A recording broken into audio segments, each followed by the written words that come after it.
a more productive approach for dealing with radicalization? Sanam, I see you shaking your head. That's actually what a lot of our partners are already doing. So, and I'll give you examples. So in Iraq, we have a partner in Basra. Her son went and joined one of the militias.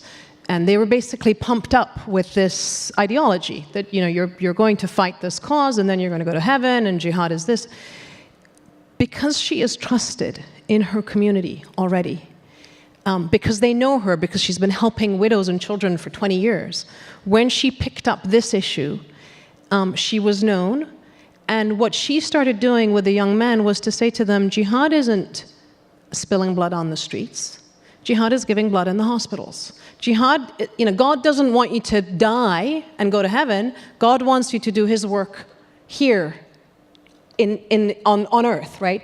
And she provided them with the opportunity to have a sense of belonging, a cause, a sense of dignity, and it was doing community work. And we've been supporting her work. And at some point, I just did a prayer because I said in 3 months she managed to de-radicalize 150 young men, and I did a costing. It was $160 a head. $160, right? So it's not the money we're talking about.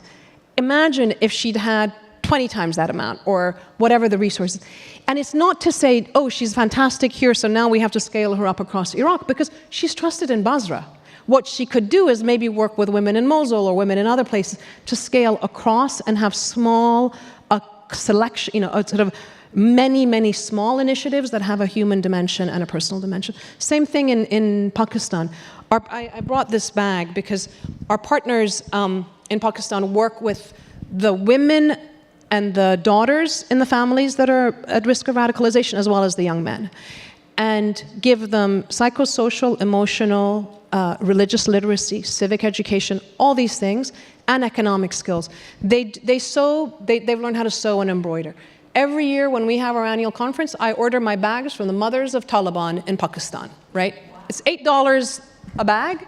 It's much nicer to give it to them, for them to know where it's going, than to order it from some online site where, you know, who knows where.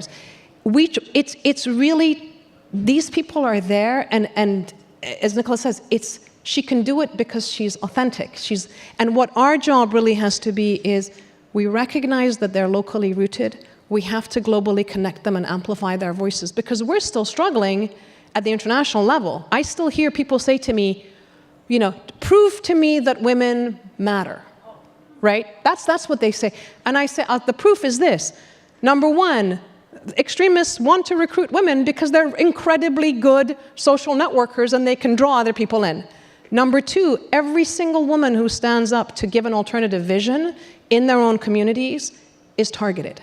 You don't go and assassinate people if they're not effective, right? So if those guys get it, and if they're selling a message of aspiration and women's empowerment, which is actually for their vision, why is it that at the international level we still have effectively latent sexism and racism? Because somehow we don't really believe that women in Nigeria and Pakistan, et cetera, can really do stuff.